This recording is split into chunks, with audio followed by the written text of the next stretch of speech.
Are you all feeling energized? Good. Let's keep up the momentum, shall we? All right, we're gonna move right along in our program with our Shark Tank competition. All right, I'm gonna talk really briefly. We're gonna get right down to business, okay? Our Shark Tank competition, actually, I feel like I'm too far into the mic. Is this better? Better right here? Okay. So our Shark Tank competition, we set up Shark Tank as a way of finding a different level of engagement with some of our community partners when it came to identifying ideal partnerships for our collaborative research. So this was something that we initiated last year to great success, and we decided to give it a second time around. So the Shark Tank today is going to be focused on dissemination, okay?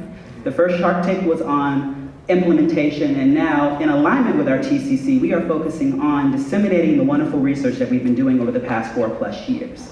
Okay? So a couple of ground rules here. Our Shark Tank contestants will have 5 minutes to give their pitch. Once they hear the Jaws soundtrack, do we have our Jaws soundtrack?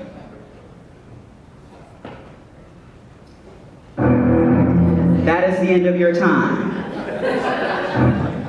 Keep it going, no, keep it going. And it's gonna keep going. Because Jaws is coming. That means I'm Jaws, I'm coming for you. 5 minutes. Thank you. After the 5 minutes of time, we will have 10 minutes of question and answer from the Shark Tank panel. If we have time, we will get one question from the audience. You should be receiving, if you haven't already, some index cards. That will be where you can place your questions. At this time, we will not have the mic open for questions. We'll have that during our policy forum later on this afternoon. Are we all good? All right. I would like to introduce our first contestant, Ms. Linda Ellis.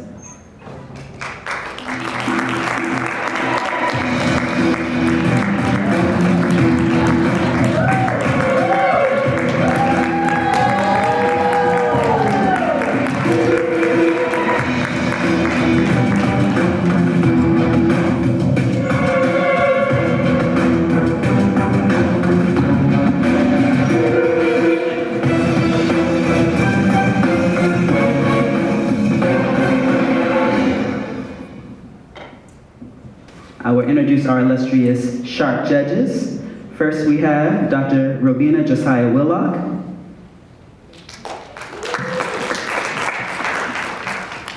Next we have Dr. Latrice Rollins here at Morehouse School of Medicine. And finally we have Dr. Natalie Hernandez here at Morehouse School of Medicine. So do I have a timer that starts? Now it starts. So I want to tell you a little bit about the Health Initiative. We are the statewide organization that supports the health of lesbian, gay, bisexual, and transgender individuals. These are our project objectives. We want to conduct 6 multi-day cultural competency trainings around the state of Georgia. Our goal is to improve positive health outcomes for LGBT Georgians, and then to develop a stronger system of data collection related to electronic medical records. I want to tell you a little bit, you can look at this slide, but I want to tell you a little bit where we stand right now as a community. There have been great progress that we've enjoyed over the last several years as LGBT folks addressing our health issues. We have taken some significant steps back in the last couple of months that I want to make sure that you know about. We know that in the last couple of months, any references to sexual orientation and gender identity has now been removed from the 2020 census. We know that we are taking a step back in that right now they are in the process of removing any questions related to sexual orientation and gender identity in the surveys related to the Older Americans Act and support for older LGBT individuals. We know that in the last little bit, we have taken a significant step back as a community in that the White House has now removed the Rule 1557 that guaranteed some level of transgender supportive care in the Affordable Care Act. It's now gone.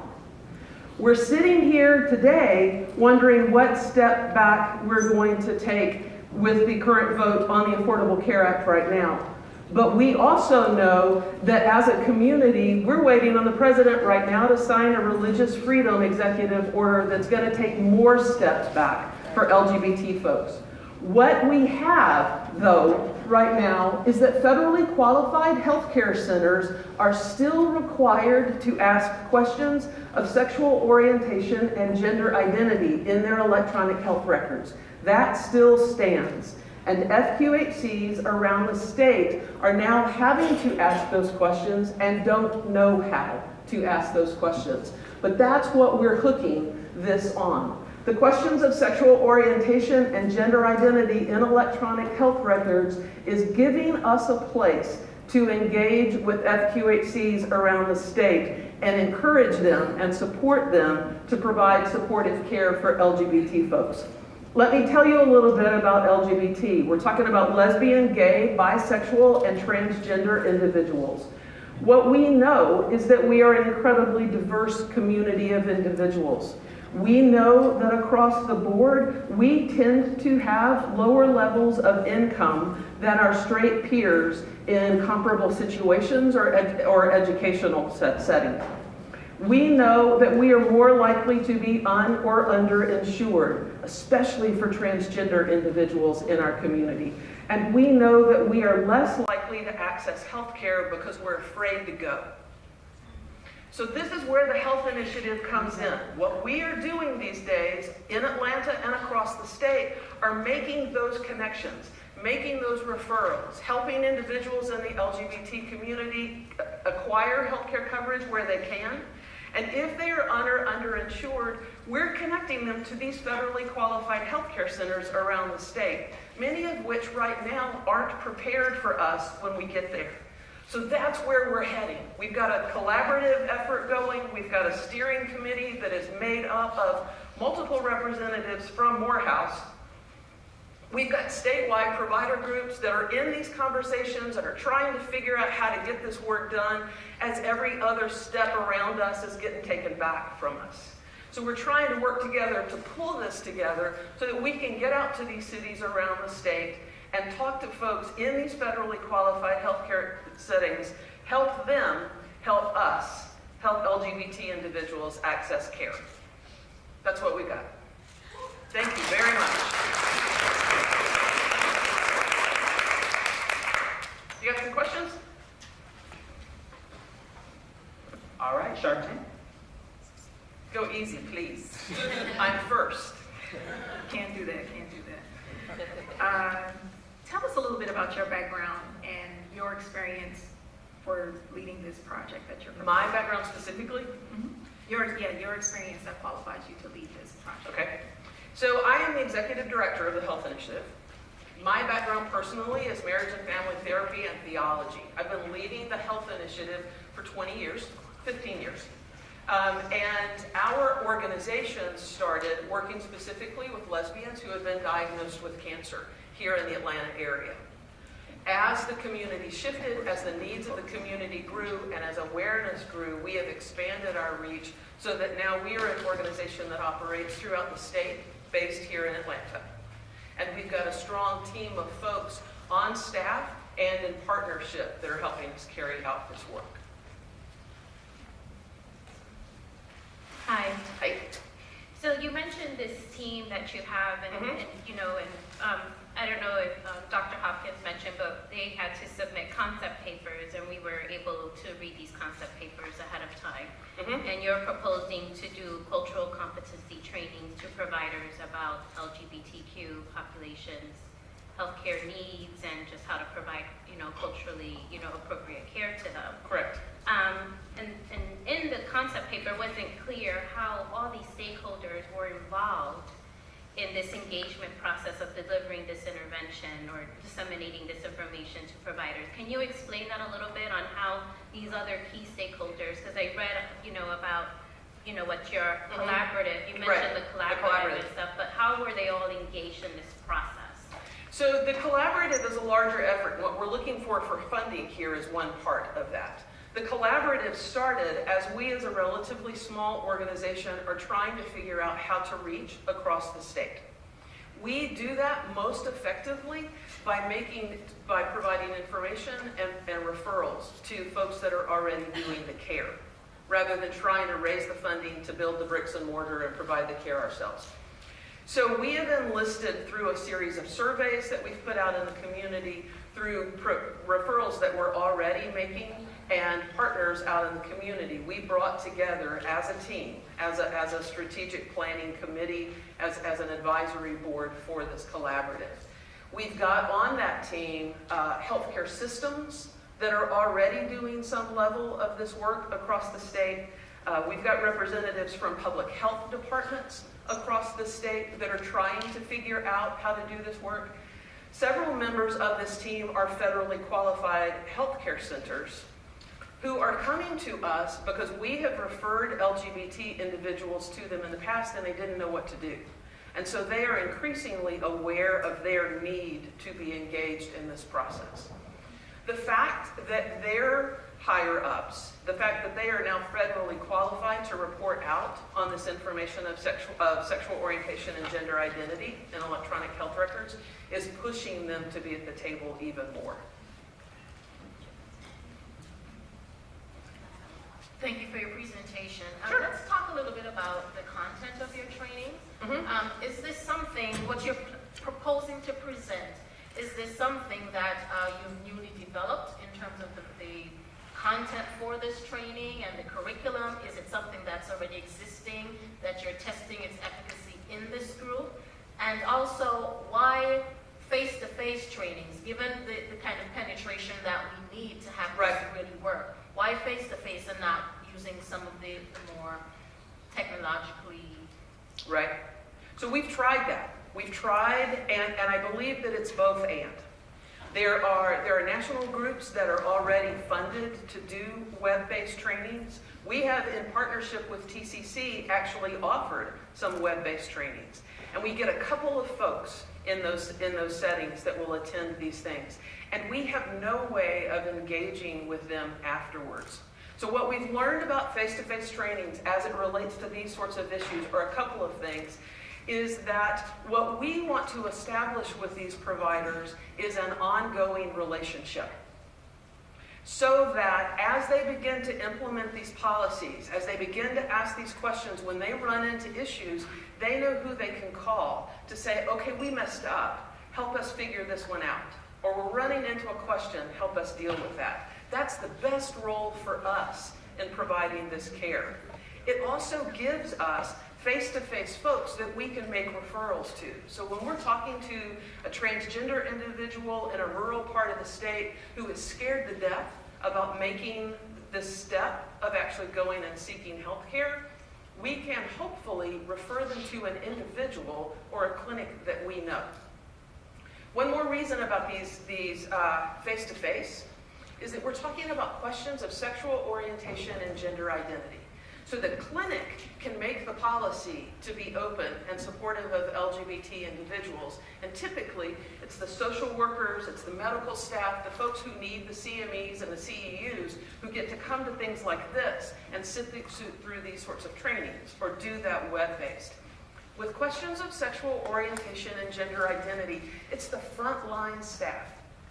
It's the person who is least trained, least supported, least paid, and has the shortest tenure, who's going to be asking these questions initially. And the system, as it is set up for them to fail. They don't know how to ask these questions. They're filled with their own questions about this community of folks, and they need a place to be able to safely practice, get uncomfortable, and work through it to something else before they can go out. And we've learned that face-to-face trainings do that. We've been doing this for 15 years. What we're doing now that's different is that we're focusing specifically on intake staff and working specifically with what are your questions related to sexual orientation and gender identity? How are they keyed into your electronic health records? And how can we help you ask those questions specifically? So you're saying that your curriculum has been tested before? Yes. So as a conservative policymaker in Georgia, why should I care about this project or what you're aiming to do?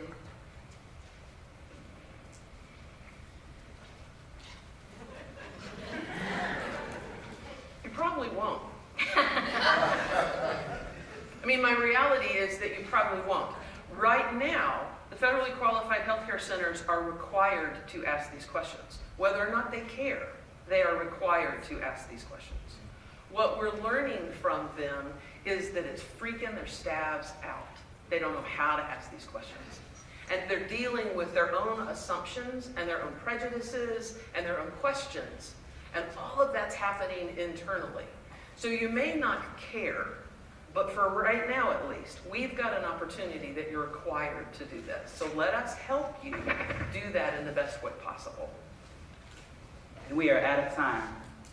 Thank you so much. Thank you very much. Can I ask one question? It's been Thank you. I might answer it later. Who was that? Yes. You brought it. Oh, actually, you. Who has a question? Yes, ma'am. I have been working in the lesbian community for a long time, but one of the major problems was that they never had GYN checks. Has that changed? And if it has, with you, how can you make that possible? Because some of them will never go for GYN exam. So one of the health issues that we have in the LGBT community is around those more intimate annual exams, breast and cervical exams. So part of the work of the health initiative, not related to this project specifically, is that we try to get as many messages out to the community about the importance and the responsibility of if you have a particular body part, you need to get it checked. So even if you're not into pink ribbons like Susan G. Komen and breast cancer stuff, we try to talk to the community about the fact that if you've got breast tissue, it is your responsibility to get it checked for the people that are in your life around you. And then the other thing that we do is that we work with clinics to set up more supportive ways for folks to feel comfortable coming. So we partner with local clinics. We take mammogram buses out and set up days so that LGBT folks who need those checks can feel comfortable with their peers around them, as opposed to going to some new and strange place to do that. And one of the good things about Susan G. Komen, with all of the pink ribbons, is that Susan G. Komen is working with us to recognize and train their folks that they need to make sure that people with breast tissue, not just women, are getting checked. So a lot of our screening days are geared towards transgender men who still have breast tissue and need to get it checked, or transgender women who, because of hormones, now have breast tissue and need to get it checked. So a lot of our piece is educating the providers in those communities, but you're exactly right. The other side of what we have to do is educate the community to get comfortable going. Thank you for the question. Thank you.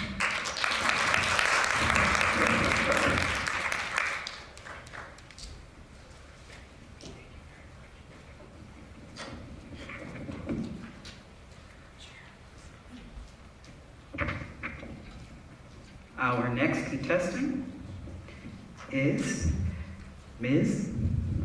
Danielle Brooks.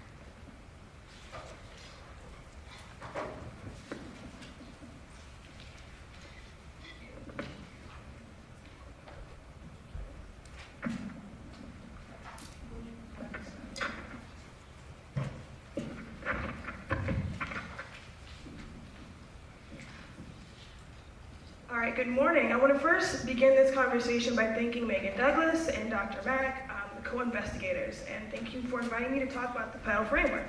So, I'm going to start off this conversation with a very cliched sentence. In 2017, we have really changed the healthcare industry by focusing away from service into an industry that's more focused on quality, quantity, patient engagement. Now, with that focus, it's crazy to me that we often do not talk about the elephant in the room, which are health inequities. And so from that, I want to enter the LHS system. The Learning Health System is a system that is designated to generate and apply the best evidence for collaborative healthcare choices. So that means we take science, informatics, care culture to create continuous improvements, best practices, and new knowledge. So to give you an anecdotal look at this, let's say you are a 30-something female African American that likes to dress like her presentations and you have allergies. So you go into your provider and they're able to enter this information into the system and provide the best type of care for you for your particular state. And that's awesome. And this theory has gained a lot of traction and endorsements of over 100 endorsements of policymakers, providers, really the whole of the industry. So I want to ask you guys to really think about that. So think about the power of this endorsement and think about what would happen if we put a health and equity lens or framework over this LHS system. So we enter the PEDAL framework. What the PEDAL framework is really a foundational framework that takes the power of the LHS system and looks at how we can tackle health inequities. So we do this through a component of 5 specific steps. We look at prioritizing health equity, engaging the community, targeting health disparities, acting on the data, and learning and improving. We do this by also having sustainability, technology, and social determinants of health really permeate and run across this framework. Again, this framework goes over the LHS system and provides a way to tackle health inequities. So why am I here giving you all this information? Well, we're looking for help for disseminating this framework. What we're looking to do is involve providers, patients, families, and caregivers, payers, healthcare organizations, patient groups, and social service and community organizations in this region to introduce them to this framework and have them use this to help battle inequities in the community. So we're going to do this in the digital and in the physical. We would like to use this support to build a website to house resources, develop a social media campaign where we engage people, but also have work group sessions and an ambassador training program so that we can engage stakeholders in person. In doing so, our goal is to, again, start with a work group session where we get the stakeholders in a room, introduce them to the PEDAL framework, and really work with them to understand how it could assist their communities.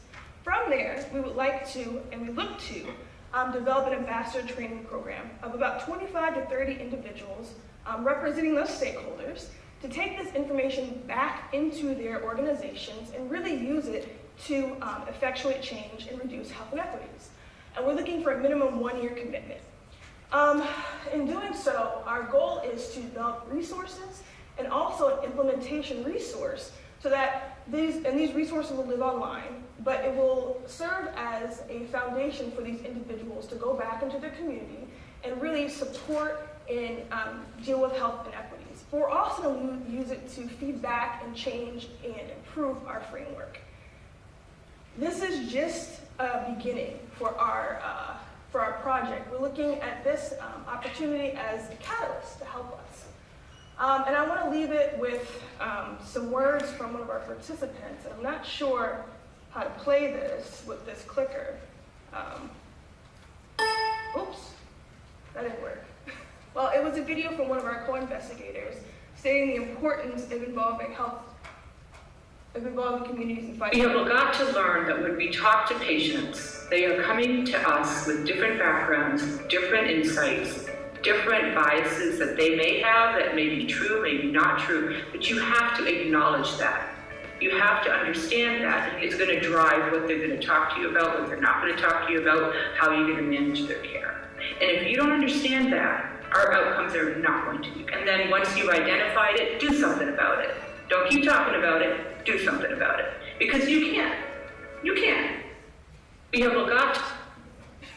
Thank you.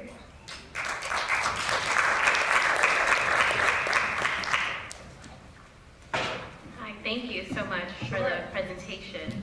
So, you know, reading it, it sounds fantastic. Can you just walk me through it? Like, how will this work in real time? Because we talk about, you know, this framework, but translate that into practice. How, as a physician, am I going to work through this pedal framework? Sure. So we look at it as really a building block to work with communities. The beauty of this framework, it's really valuable. So it can work for the smallest provider up to the payer. But in your example, we would work with the provider and we would start with prioritization. We would work with them to understand what are some of the issues in their specific area and their specific practice, and how can we prioritize looking at that. So maybe in the space of diabetes, their patients are not having access to healthy food. So we look at that and we ask them and we work with them hand in hand to understand how we can maybe hook them up with better healthcare, better food services, or better nutritional guidelines. And then we work with them to also show them how to engage that person to change their eating habits. And so it's really a step-by-step way of working with that specific community. And again, it can be up to the insurer down to the provider to assist them in tackling those specific inequities that affect their practice and the outcomes for their patients. Have you done sort of like a pilot of this, and have providers talk about any barriers to implementing something? Because I know that they're short with time, and you know there's so many diverse needs of patients. So how would you prioritize a specific issue and then work on that with all of your patients? Sure. So not per se a pilot, but we have used case studies that we have based this framework off of. So the Dr. Neelam Agarwal, who you spoke on this, she used the pedal framework in attacking stroke in the south side and west side of Chicago. And so, you know, in terms of showing a real world example of how it worked, that is a really great example. And it was so simple as in talking to the healthcare systems in the area, developing a framework, and showing them how to attack stroke and really work with the stroke communities. And they have a marketable lessening of stroke incidences. And so, in addition to that, I would say the learning health system is a very malleable system. I had an opportunity to be a part of their summit in 2016 where the endorsements came from. And a lot of the people in those rooms, again, the provider to the payer, are very hungry for a way to tackle these health inequities and are very excited for an opportunity like something like this to provide knowledge into their system. So that's a really big way of saying, yes, it works in terms of we've seen this in our projects that we profiled, but also there's like a lot of excitement with this system and the endorsing partners, and that's why we're excited about it. Thank you. My question is similar to Dr. Hernandez in terms of outcomes based off of the two settings where you have implemented this framework. What are considered the indicators of success, and you know, how do you know that someone has successfully implemented this framework? Sure. So a really great thing about this framework is the technology piece. I think we're really excited about that. That's a great way to kind of capture the data, capture the outcomes, and seeing where the effectiveness is lying.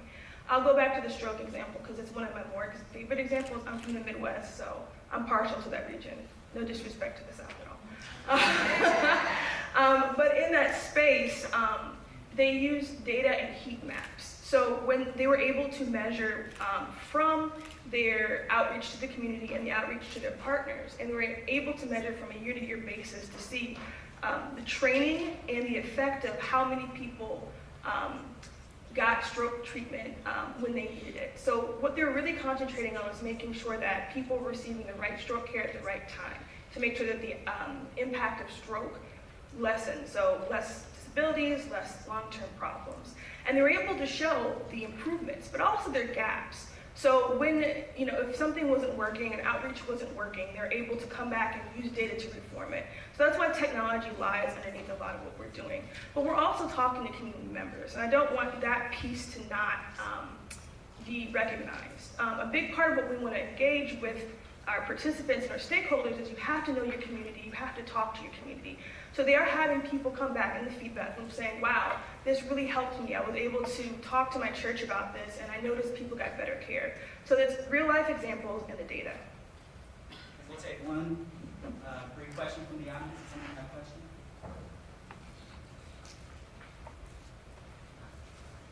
Actually, could you just put the slide back up that shows what the learning health system is? It was like those 3 circles that kind of connected to each other. Yeah, sure.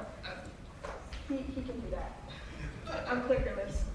Oh. It was earlier than that. One more. Okay. Yeah. Let's click through it. Oh, yeah. Click through it. Yeah, okay, thank you. And then you keep clicking. You got 3 more clicks. Yep, done. So this is the input of information and usually from technology and data. And they're really looking at improving continuous improvements, best practice, and new knowledge. So I put up that kind of geeky Star Trek picture because I think it's called a tricorder, and I'm not going to get into why I know that. But the idea is they were able to scan and understand what was going on by way of health. So in the future, that's the goal. When you have specific population clusters, where you have specific, or maybe a rare disease that only affects a percentage of people, the idea is to have that knowledge at hand so people can get the best treatment available at the right time. Thank you. Your time is up. Can I just add to one of the afternoon sessions at 2 o'clock? We're going to be talking a lot more about this framework and implementation of that. So if you have feedback or advice on some of that, we'd love to have you come to the 2 o'clock session. All right. Thank you. Thank you, Ms. Burns.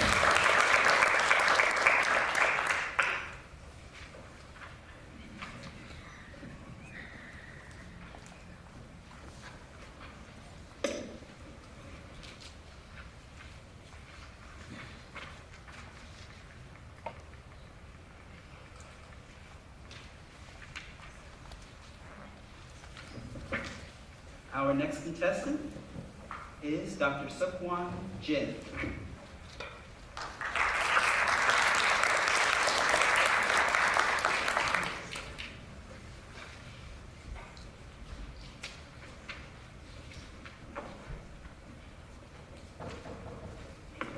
Good morning. Good morning again. I'm Seokwan Jin. I'm Seokwan Jin, assistant professor at Clark Atlanta University. Sorry for my voice. I lost my voice just landed from Mississippi today morning. So I provided 2 presentations yesterday all day long. So sorry about my lost voice. Okay. Also, I'm a grantee of the previous 2014-15 TCC pilot project program. So the previous pilot project investigated the factors associated with decision stage of adoption for colon cancer and breast cancer among Korean Americans.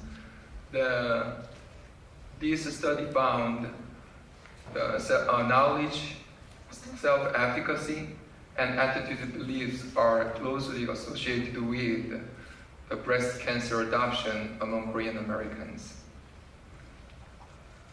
Today's proposed study builds on the previous the TCC pilot project. So the proposed project aims to examine the effect of a 4-week-long social media-based health information delivery designed to improve knowledge, self-efficacy, and attitude belief pertaining to mammography. In order to increase mammography among Korean American aged 45 to 54 who are not adherent to annual mammograms. Why mammography? Previous studies show that about half of the Korean American women met the recommended breast cancer screening guidelines, which is significantly lower than the rates of U.S. general population and the national target specified by Healthy People 2020.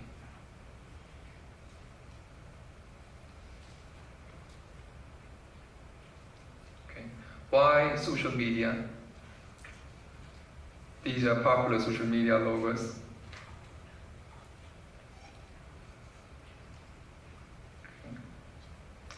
I chose social media as a medium to deliver the mammography-related information to target audience because social media was optimal to effectively deliver the health-related information, especially the visualized information, including video clips, pictures, to the target audience, especially hard-to-reach population who usually lack adequate timely the health information.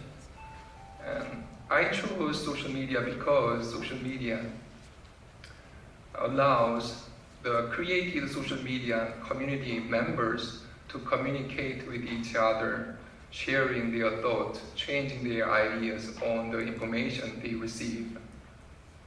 I chose social media because social media sustain this community to be together and support each other, even the completion of the project. TCC is using a variety of social media to disseminate information and inform policy. President Trump is using Twitter, which sometimes making big trouble though. Yeah. Okay. So how I can conduct this study?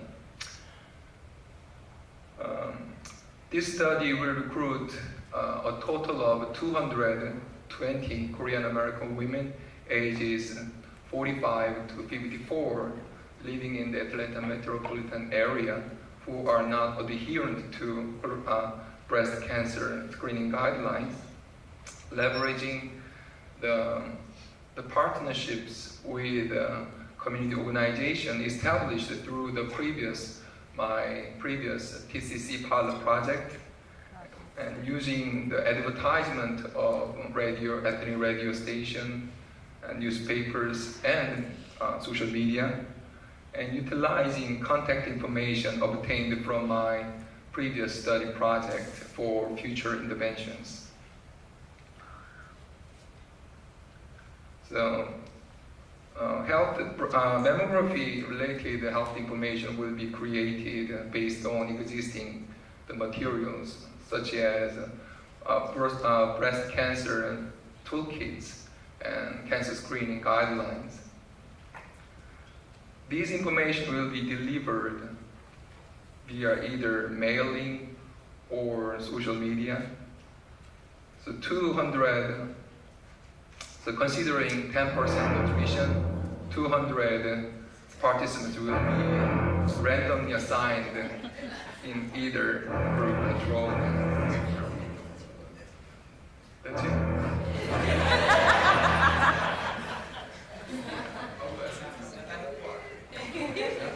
Thank you.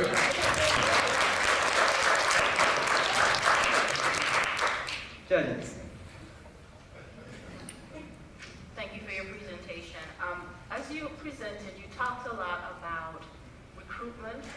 You talked about comparing social media versus mail delivery. Can you help us understand just a little bit more clearly what makes this dissemination and a dissemination effort as opposed to a research project, kind of maybe testing the effectiveness of two different methods of delivering an intervention? Okay, thank you for asking the question. I think the conventional approach is the mailing or the CD drives. We have been using those things, but we understand as social media has grown rapidly across all ethnic groups, that would be a great tool to deliver information, disseminate especially health information to the hard-to-reach population. But we have not tested yet the effectiveness or the feasibility of this delivery. So without the evidence of the effectiveness of this delivery, we cannot say we can use this the social media the delivery system to increase something, change our behavior. So this is very basic, essential, the test for the looking for evidence. So how can you say the fake news change our president without any evidence for the effect of fake news on the voting behavior? So Just did that answer the question? Just to tag on to her question, it seems as if the process is twofold. You have to kind of evaluate the material as well as the method. So how are you teasing out whether or not people just, are not persuaded or motivated by the material that you send as opposed to the method? It is hard to answer the question because the limited time, the time limitation and budget limitation, I cannot add additional the arm of the test. So now I just looking for the effectiveness of the social media approach compared to the conventional ones.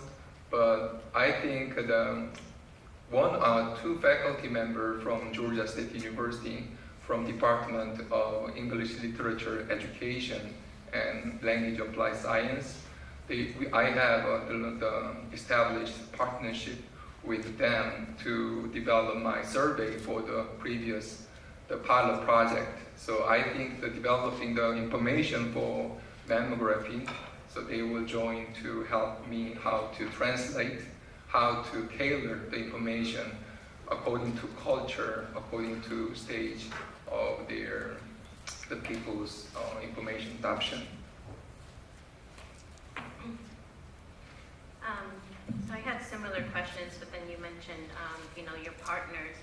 What other, and then in your concept paper, you mentioned the community, and I didn't see it throughout. So how were the community members engaged through this whole process in creating, your methodology to materials? Like, just tell me a little bit of the engagement of the community, because you mentioned them as a partner, but I'm not clear as to where they come in and how they are, through the whole process. Yeah, thank you asking. Because of the limitation of the page for concept paper, I could not write down all detailed information about that.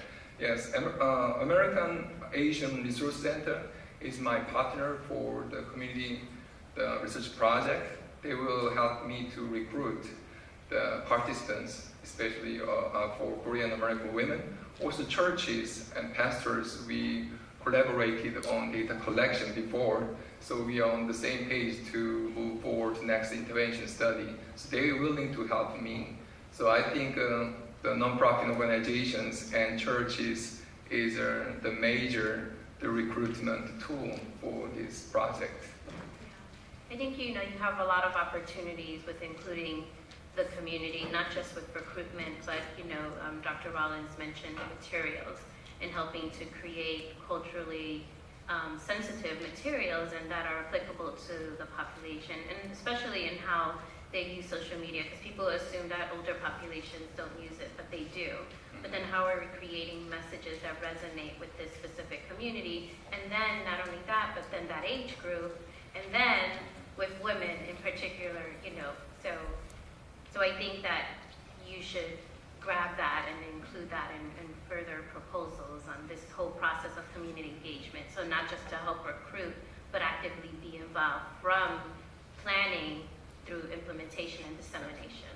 Including the interpretation of the findings.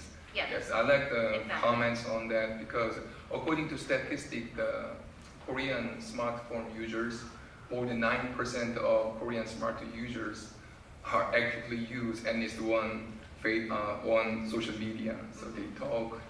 So I communicate with my parents living in South Korea via smartphone and any application. Yes, cheaper, no money, Mr. P. All right, your time is up. Thank you. Thank you.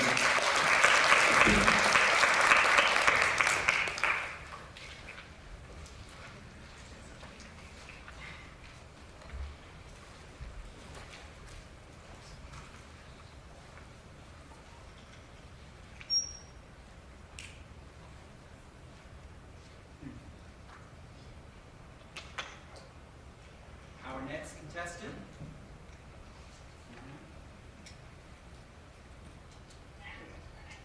Our next contestant is Daniel Griffin, being presented by Mr. Torian Baskerville, Thrive SS Incorporated.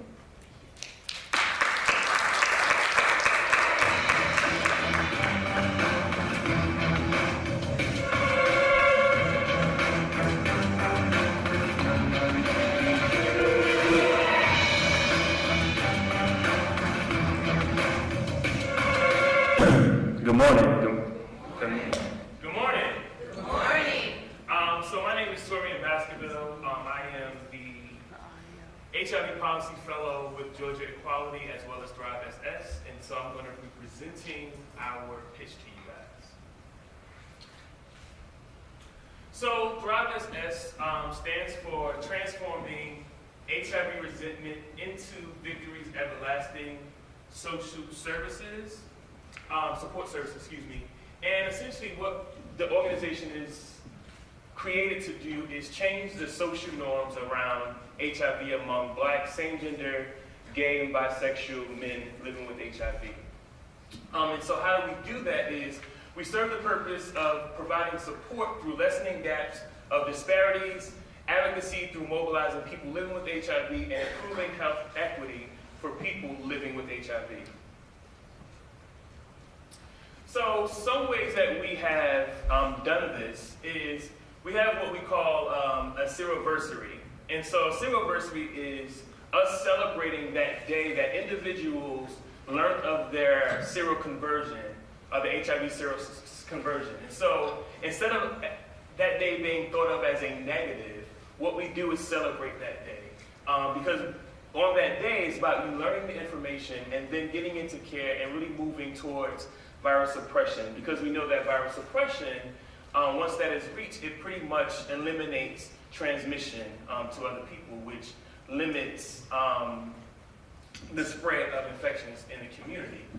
And so another way we do it is through I Thrive, I Survive, which is an event that we do to kind of celebrate individuals living with HIV, specifically Black, same-gender loving, bisexual, or gay men living with HIV. We know that in the South specifically, of the 21 metropolitan statistical areas, 21 of the 25 are in the Deep South. CDC is reporting last year that projected in 2020, 1 in 2 Black gay men living with HIV will be living with HIV in their lifetime. So we're just trying to change that norm and change those numbers through changing social norms. So that brings us to the Shark Tank pitch. So what we're doing is creating an HIV providers report card. It's going to be created for Black, gay, bisexual, transgender-loving men living with HIV. And it's really about culturally connecting care, wait times, providers' comfortability, providing care to Black, gay, bisexual, transgender-loving men, as well as information provided will form a 2017 Thrive policy agenda released on World AIDS Day for 2017. So what we'll do is through a social app, we will create surveys that people living with HIV can report on their interactions with HIV providers. Taking that information and that data to then create a policy agenda as well as an HIV providers report card where we're then able to go to organizations and kind of give information on how we can improve the services for people living with HIV. Innovation. So the key population, again, is Black MSN living with HIV in the Deep South. We'll use a mobile application using iOS, Android software, and a new market for uptake and adaptability. And just, again, we live in the world of technology. Technology is always changing, so being able to use social media and things like that to reach the population. We actually, on Instagram today, we release or starting a new dissemination program through, if you're on Instagram, Thrive_SS, and what we're doing is a social media campaign where we have individuals living with HIV just sending out positive messages through pictures to populations. So that's my presentation.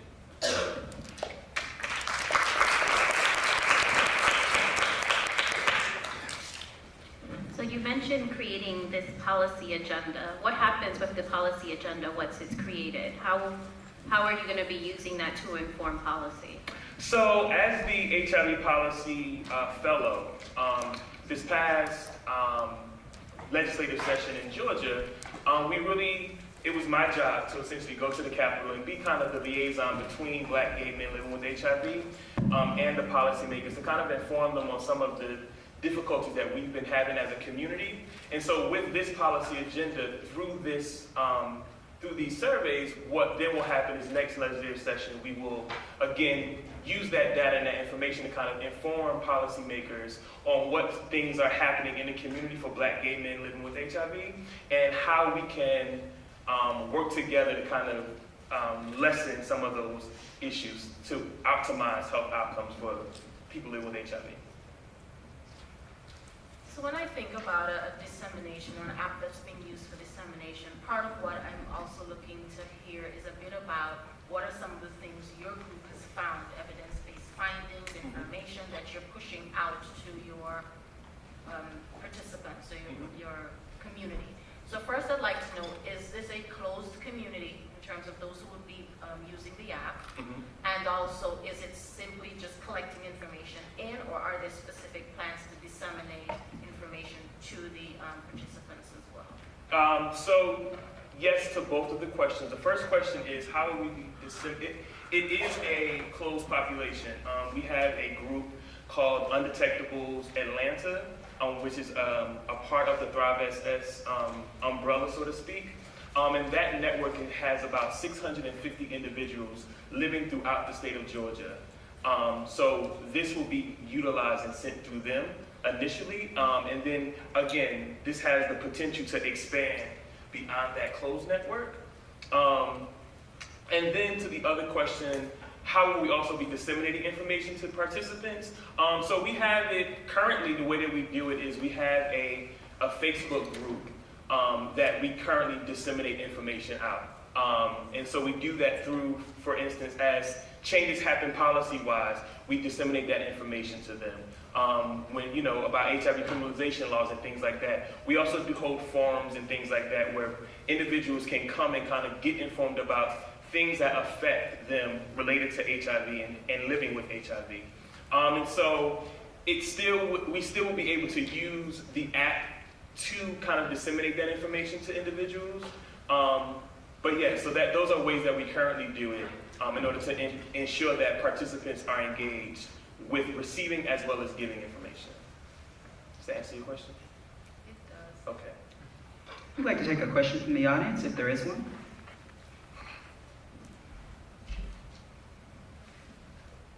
If so, just raise your hand. I had a question. Can you talk about the unique contributions of this data and how it will inform the policy agenda? Because there's been studies already that talk about, these men's experience in provider offices, wait times, and things like that. So is your goal to have a specific agenda tailored to this region or to this state? Or why is it that you feel the need to collect additional data when there's kind of previous studies that have been done? So yes, this data would be used specifically to Atlanta and the Deep South because we recognize that, HIV disproportionately affects Black, same-gender loving, bisexual, gay men living with, in the communities. And so we also understand that getting them linked into care and virus suppression and retained into care also unfortunately is not, where it should be.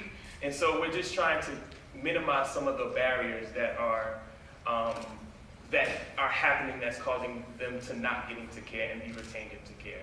And so this information will really be used to get more information about how do we minimize those barriers to get people into care and virally suppressed. And I think that that's important because I don't think that there has been information in that way that has been used that creates an agenda that's specifically for Black gay men living with HIV, from Black gay men living with HIV, from their perspective, and then giving out and disseminating and speaking on their behalf. And so I think that's what makes it unique and innovative from that standpoint. We have our last question in the audience. I didn't hear how are you going to take the information out? How are you going to gather the information? I'm sorry? The process of gathering the information. So it will be used through an app, and so a mobile app that can be downloaded on a phone. We currently have the app created. However, some of the proceeds or the money from this project will be able to actually make that come into fruition. We actually have the person who developed it just kind of waiting standby, to kind of make this happen. And so that money will be used to kind of create that, but it will be collected through a mobile app. And it's exclusively for your, MSM? Yeah, so it will be exclusive for, at least for currently, it will be utilized specifically for Black, same-gender-loving, bisexuals, and gay men living with HIV, yes. All right. The time, thank you.